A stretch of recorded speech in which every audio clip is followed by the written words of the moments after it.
Join us today during the Jeep Celebration event. Right now, get 20% below MSRP for an average of $15,178 under MSRP on the purchase of a 2023 Jeep Grand Cherokee Overland 4xE or Summit 4xE. Not compatible with lease offers or with any other consumer incentive offers. $15,178 average based on 20% below average MSRP from all 2023 Grand Cherokee Overland 4xE and Summit 4xE models in dealer stock. Residency restrictions apply. Take retail delivery from dealer stock by 4/1. Jeep is a registered trademark. The French Revolution set Europe ablaze. It was an age of enlightenment and progress, but also of tyranny and oppression. It was an age of glory and an age of tragedy. One man stood above it all. This was the Age of Napoleon. I'm Everett Rummage, host of the Age of Napoleon podcast. Join me as I examine the life and times of one of the most fascinating and enigmatic characters in modern history. Look for the Age of Napoleon wherever you find your podcasts.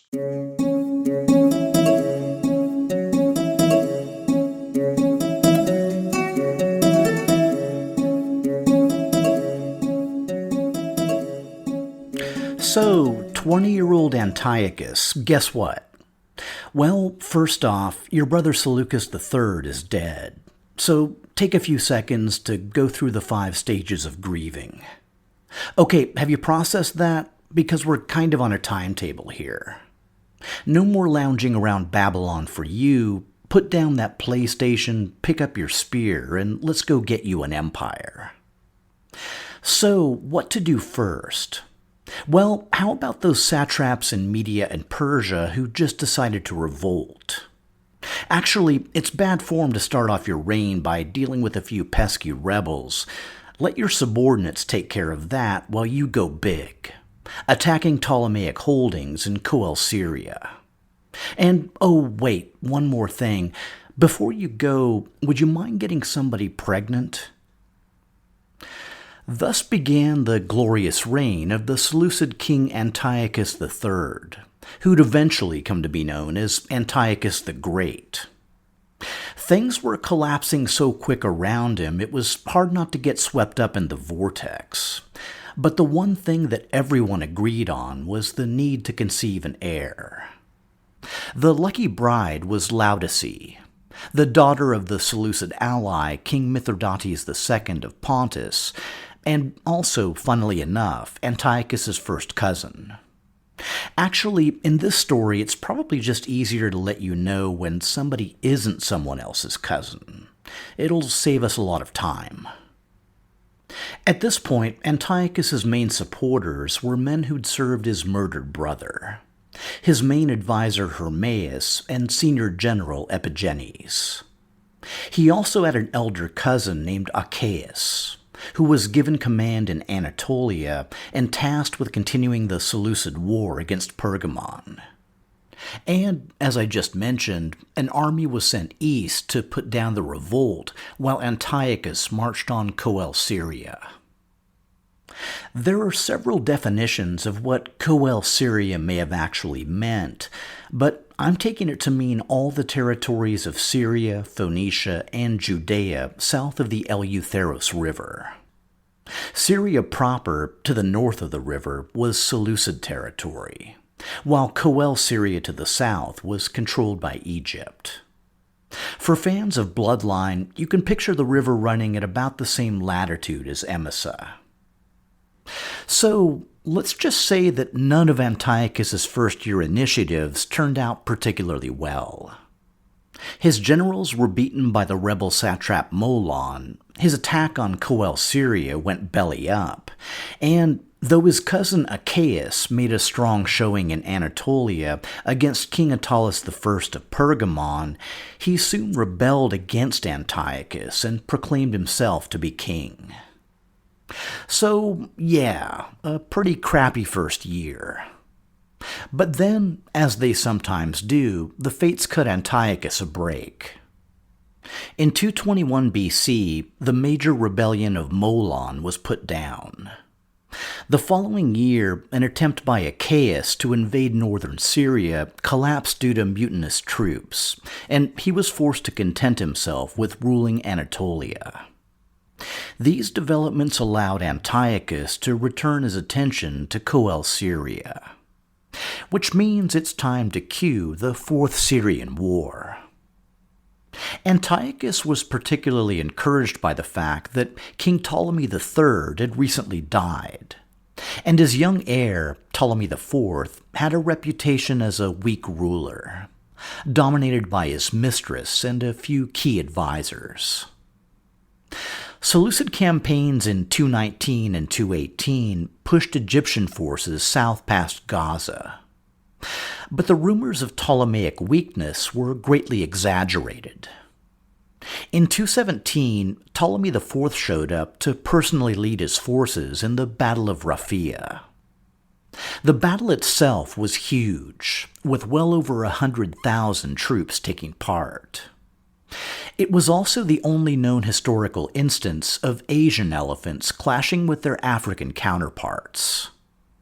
But once the screams had died down, the blood stopped flowing, and the dust had settled, the result was a Seleucid defeat. Antiochus's loss meant Egyptian recovery of territories north along the coast, with the token, if symbolic, exception of Seleucia Pieria, which Antiochus was able to keep. But that was about it. 5 years in, and Antiochus III was looking anything but great. What he needed was a solid win. And unfortunately, the place he needed it from was the same place his father and brother had both failed. At this critical moment in 216, it all came down to Anatolia. After looking at all the angles, Antiochus realized that the only way he could outflank and outmatch his cousin Achaeus was by partnering with that great Seleucid rival, King Antiochus I of Pergamon, which, given the history, must have been a pretty tough pill to swallow. A deal of some sort was apparently made. Antiochus marched his army north and was quickly able to roll up Achaeus' forces all the way back to Sardis. A protracted siege and a bit of treachery delivered his cousin into his hands, and Antiochus III had him executed. It was an ugly win, but still a win, and luckily for him, it was also the start of a trend. For the next 16 years, from 212 to 196 BC, the campaigns of Antiochus III were basically one big victory montage. So go ahead and cue up Eye of the Tiger. During the first phase, Armenia, Parthia, Bactria, Western India, and the Persian Gulf all either submitted to or made alliances with the Seleucid king. And again, we're intersecting with Bloodline episode B24, the Iona Kings, because this was the time when Antiochus defeated the Bactrian king Euthydemus at the Battle of the Arius River, besieged him in his capital of Bactra, then married his daughter to Euthydemus' son to secure a lasting alliance. That son, Demetrius, would be the first Bactrian king to campaign into Western India. In 204 BC, King Ptolemy IV of Egypt died, and was succeeded by his son Ptolemy V, who was barely 6 years old. Now that he had his mojo going, Antiochus III, who'd already taken the title of Magus, or the Great, thought it was just the perfect time for a little Seleucid payback. So for those of you keeping score, we're up to our Fifth Syrian War. Antiochus's main targets, once again, were Ptolemaic holdings in Coel Syria. And in 200 BC, at the Battle of Panium, he secured a decisive victory. The Ptolemaic army was utterly destroyed, and the battle effectively put an end to the Egyptian presence in Syria. Now, you may recall that we started things off around 21 years ago with Antiochus getting his young wife pregnant. And the very tangible result of that act was his eldest son, Antiochus the Younger. At the Battle of Panium, Antiochus the Younger led an elite force of Seleucid cataphracts, who routed the Egyptian cavalry and attacked Ptolemaic lines from the rear. It's also worth noting that the whole concept of Seleucid cataphracts may have been adopted from the Bactrian heavy cavalry they'd fought a decade earlier. Anyway, the golden boy Antiochus the Younger was married off to his sister Laodice, the first Seleucid brother-sister marriage, and all looked rosy for a bright dynastic future. With the Ptolemies driven out of Syria, Antiochus took the next logical step and focused his energies on driving them out of their seaside holdings in Anatolia. While he was at it, he also decided to capture a few independent Greek cities. And in 196, he crossed the Dardanelles to establish a foothold in Thrace. Like the dynasty's founder, Seleucus I, Antiochus the Great was well on his way to reforging Alexander's empire. And like Seleucus, in his moment of triumph, the fates took a nasty turn. First, in 193 BC, came the death of his son, Antiochus the Younger. It was a heavy blow for the entire family, but for Antiochus III in particular. The only saving grace was that by now Antiochus had two other sons, the elder of whom, Seleucus, became the new Seleucid heir. Far more troubling was the danger posed by what historian Jake Nabel calls a group of Western barbarians at the head of an expansionist empire, otherwise known as the Roman Republic. And just what were the Romans doing up in Antiochus's business? Well, it had all started out with a pirate queen. In between Rome's two famous wars against Carthage, the Republic's eyes were first drawn east to deal with an age-old problem. According to Polybius, from time immemorial, the Illyrians had oppressed and pillaged vessels sailing from Italy. In 230 BC, their new queen Tuta gave her navy carte blanche to raid and plunder. As Polybius puts it, with general instructions to regard every land as belonging to an enemy. When some Italian merchants were attacked and killed, Rome sent 2 ambassadors to the queen to register their displeasure. After hearing them out, Queen Tuta basically responded, "Look, I'll try to leave Roman citizens alone, but it's not the habit of Illyrian rulers to frown on a bit of honest piracy."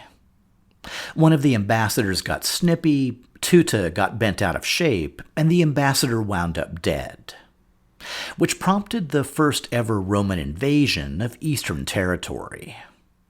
Short story short, Tuta was defeated and made a client queen, with severely restricted authority. But the affair had put the Romans on a path toward greater engagement with the East. The engagement ramped up after the Second Punic War, when Rome waged a major campaign against King Philip V of Macedon. I haven't focused on Macedon much, but it had mainly been ruled by descendants of Antigonus One-Eyed and his son Demetrius the Besieger. In fact, King Philip V was Demetrius's great-grandson. Now, I mentioned that when 6-year-old Ptolemy V took the throne of Egypt, Antiochus thought it was a great opportunity to attack Coel Syria. Well, Philip thought the same thing about Anatolia, and in 201 he'd invaded. He was eventually driven off, but his main opponents, King Antiochus I of Pergamon and the leaders of Rhodes, quickly forged an alliance with Rome. Open conflict soon flared up over Philip's invasion of mainland Greece, and after a slow start, Rome gained the upper hand. By 196, a truce was signed where Philip abandoned all conquered territory, and the Romans, for the most part, withdrew to Italy, which seemed just a perfect invitation for Antiochus III to cross into Thrace. His western ambitions were encouraged by an exile who showed up at his court in 194. A guy named, let me see here, Hannibal of Carthage. In 193, Antiochus married his daughter Cleopatra to the young King Ptolemy V of Egypt, giving him inside access to the Ptolemaic court, and also giving Egypt its very first queen named Cleopatra. Things seemed to be on a pretty positive trajectory, until the previously mentioned death of Antiochus the Younger, and the following year, 192, when Antiochus invaded Greece. Rome and Antiochus quickly lined up behind their Hellenic proxies, the Achaean League and the Aetolian League, respectively, and the showdown was officially on. So, it's worth keeping a few things in mind. Rome was just coming off the Second Punic War and a major campaign against Macedon. It still had no professional standing army, and its generals only commanded troops for a handful of years at best. On the other hand, to quote historian Michael Taylor, Antiochus III had commanded armies for 30 years. While the Seleucid army also contained citizen militiamen, it also had a splendid professional corps, the 10,000 silver shields, and the 2 regiments of royal cavalry. Thus, despite recent Roman successes against Carthage and Macedonia, Antiochus entered the war confident of victory. But, well, we all know how things turned out, don't we? After major losses at Thermopylae and Magnesia, and the defeat of Hannibal's fleet off Cide, Antiochus was eventually forced to submit to the Treaty of Apamea. Seleucid claims to Anatolia were abandoned, except for Cilicia, and the territory was mainly divvied up between Rome's allies, Rhodes and Pergamon. Antiochus was even forced to surrender his younger son, yet another Antiochus, to Rome as a hostage. It was a sobering defeat, and an end to his dreams of further Seleucid expansion. The following year, 187, the 54-year-old Antiochus III returned to his family's original power base in southern Mesopotamia. He confirmed his status as king of Babylon, and received the gift of a new gold crown, along with the original purple robes of King Nebuchadnezzar II, which, I have to say, is pretty frickin' awesome.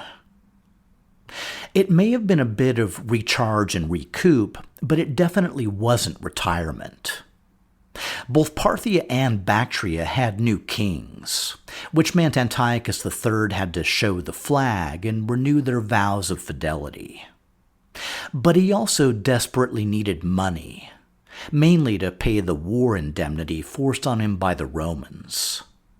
So, as I mentioned in Bloodline episode B34, while passing near the Temple of Bel in Elemius, he decided to make a withdrawal from its treasury. The locals understandably objected, and Antiochus III, Antiochus the Great, was soon dead on the dusty ground. He was succeeded by his son Seleucus IV, who inherited most of the same problems. Though it's worth noting that, since agreements only affected the king who signed them, Seleucus wasn't technically bound to comply with the Treaty of Apamea, unless Rome sent envoys to renew the agreement, which, oddly, they didn't do. So at least he had a bit of latitude, though, again, his younger brother Antiochus was still a Roman hostage. The vast majority of Seleucus IV's reign is usually characterized as laying low, which kind of makes sense considering his situation. Moving off in any direction, he risked being set upon by enemies from another, and he didn't have the cash or manpower to fight on multiple fronts.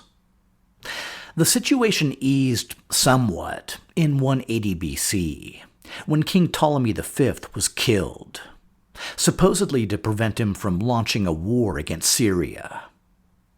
Upon Ptolemy's death, Egypt came under the effective rule of Seleucus's sister, Cleopatra, known as Cleopatra Syra, or the Syrian.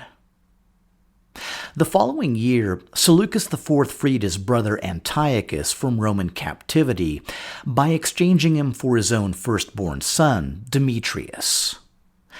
And, Seleucus? What the hell kind of name is that? I mean, what are you, some kind of avant-garde performance artist? Let's just stick with Seleucus and Antiochus, okay? Wow. Things started getting a bit more complicated toward the end of Seleucus IV's reign. First, in 176, his sister Cleopatra Syra died in Egypt. Since her sons were still too young to rule, the Ptolemaic court was usurped by a group of ambitious advisors, who set their sights on recovering Ptolemaic Syria. Then, in 175, Seleucus IV died at the age of 42, which implies a shady cause. Even worse, he died without naming a successor. And since this is a critical moment, maybe the critical moment in Seleucid history, I wanted to sketch out the terrain. As historian John D. Granger points out, the royal succession in the Seleucid family had been by direct succession from father to eldest surviving son for a century. So the rightful successor of Seleucus IV was Demetrius. But the 10-year-old Demetrius was still held captive in Rome. Seleucus IV's widow was his sister Laodice. Yes, the same Laodice who'd previously married his older brother, Antiochus the Younger. The new couple had a second son, also named Antiochus, who was only 5 years old. There was also Seleucus's chief advisor, a man named Heliodorus, who typically gets the blame for his premature death. And last but not least, there was Seleucus IV's younger brother, Antiochus. Since getting freed from Roman captivity, Antiochus hadn't returned to Syria, but had decided to settle in Athens instead. And learning of his brother's death, he sized up the situation. With Demetrius temporarily off the board, the most likely scenario, the most legitimate scenario, was a regency of the 5-year-old Antiochus by his mother Laodice, likely backed by the senior advisor Heliodorus. But there'd never been a Seleucid regency, and the boy was second-born son anyway, which gave Antiochus sufficient leeway to consider other options. Enter Eumenes II. Eumenes was the son of Attalus I, the most of the time Seleucid nemesis, who died at the age of 72 back in 197 BC. Eumenes had fought alongside Rome at the Battle of Magnesia, which had earned him the bitter enmity of both Antiochus III and his son Seleucus IV. Since then, Seleucus had supported attacks on Pergamon by the kings of Bithynia and Pontus, the last of which was only narrowly defeated by Eumenes. Seeing a chance to sow some discord within the Seleucid ranks, Eumenes II invited Antiochus to come visit him in Pergamon. Once there, the two men, along with Eumenes' brothers, worked up a plan to get Antiochus safely into Syria. As Granger lays out, he was taken as far as the border, presumably one of the Taurus passes, and sent on his way into Syria with a bodyguard, money, a diadem, and the royal insignia. Reasonably enough, the rest was up to him. Antiochus did not throw away his shot. Within 2 months of his brother's death, Antiochus had seized power in Antioch under the throne name of Antiochus IV. He executed the advisor Heliodorus for poisoning his brother Seleucus, made himself regent of his brother's son, the 5-year-old Antiochus, and married his brother's widow, Laodice, for good measure. Yes, his own sister Laodice, who'd already been married to 2 of his older brothers. And once he and Laodice had their own son, another Antiochus, Antiochus IV had his nephew Antiochus killed. And I'm guessing that was the end of the honeymoon phase. The seizure of power by Antiochus IV was the first real Seleucid usurpation, and the effect it had on royal legitimacy would end up destroying the empire. Not immediately, by any means. I mean, the dynasty still had around a century left. But, as Granger puts it, the usurpation of Antiochus IV and his subsequent actions began the process of disintegration. It's also the first time a Seleucid king had pulled something as shady as murdering an infant rival. Antiochus likely spent the first couple years getting the local satraps on board. In 173, he sent emissaries to Rome with a lavish payment, supposedly part of his father's indemnity, and an offer to renew the Treaty of Apamea. The gesture was well received, mainly since it let the Romans focus their energies on a brewing war with Macedon. Antiochus also established an alliance with his partner in crime, semi-literally, King Eumenes II of Pergamon.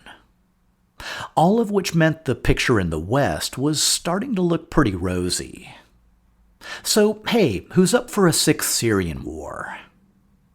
Like I mentioned, a clique of officials had taken the reins of Egyptian power, and they convinced the court that Coel Syria was vulnerable.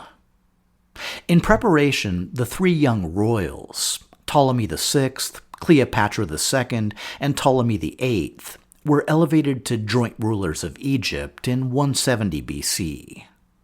And yes, there's a reason Ptolemy VIII was called Ptolemy VIII and not Ptolemy VII, and I'll get to that down the road. Actually, his nickname is more fun anyway. It's Physcon, which translates to potbelly. Antiochus IV got wind of their plans and launched a preemptive invasion of Egypt, which is a pretty big deal, since it's the first attack launched by the Seleucids on the Ptolemies' home turf. It also made this the only Syrian war not fought on Syrian territory. The surprise attack was a major success, and quickly rolled up Ptolemaic forces all the way back to Alexandria.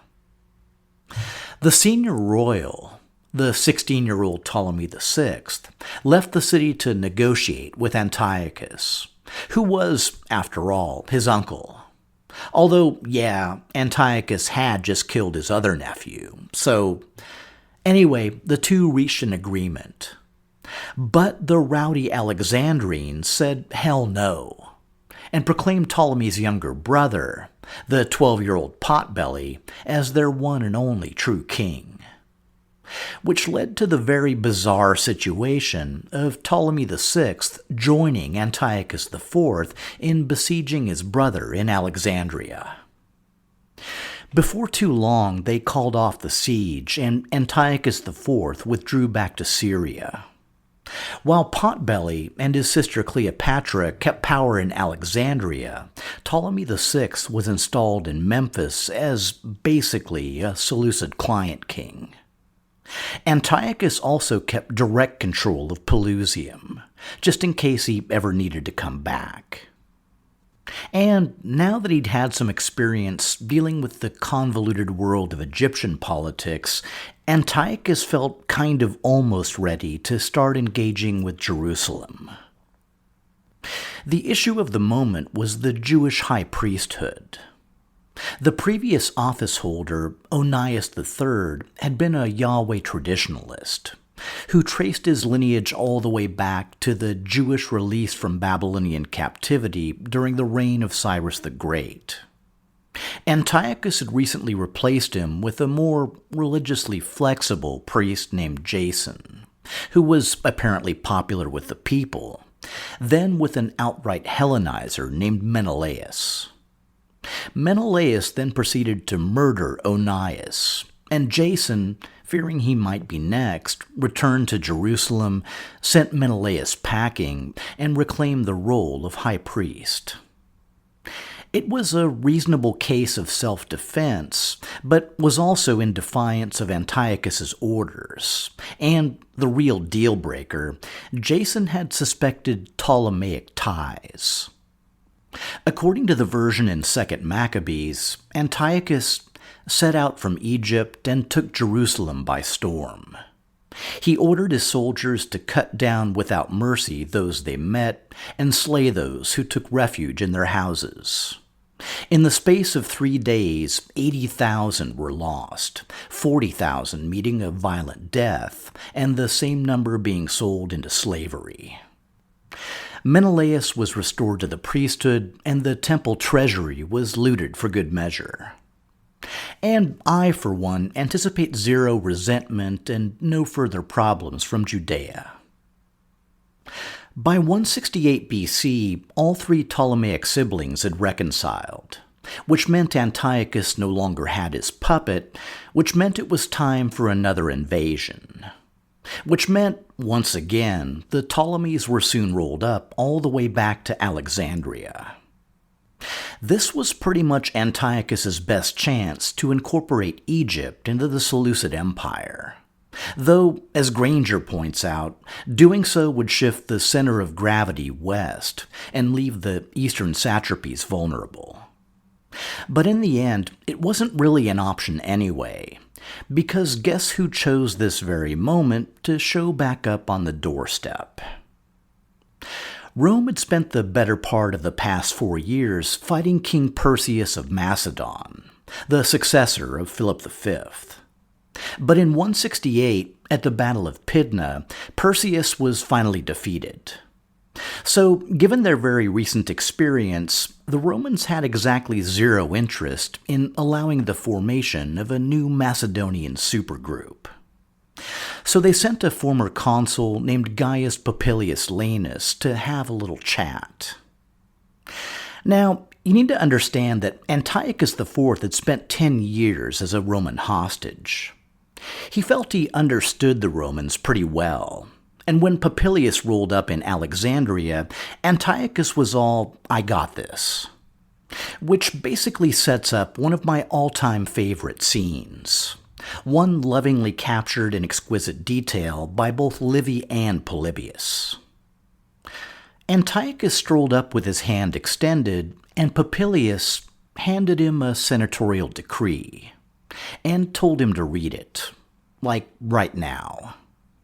And okay, kind of rude, but Antiochus was fine to negotiate and offered to review it with his advisors and give the Romans his reply.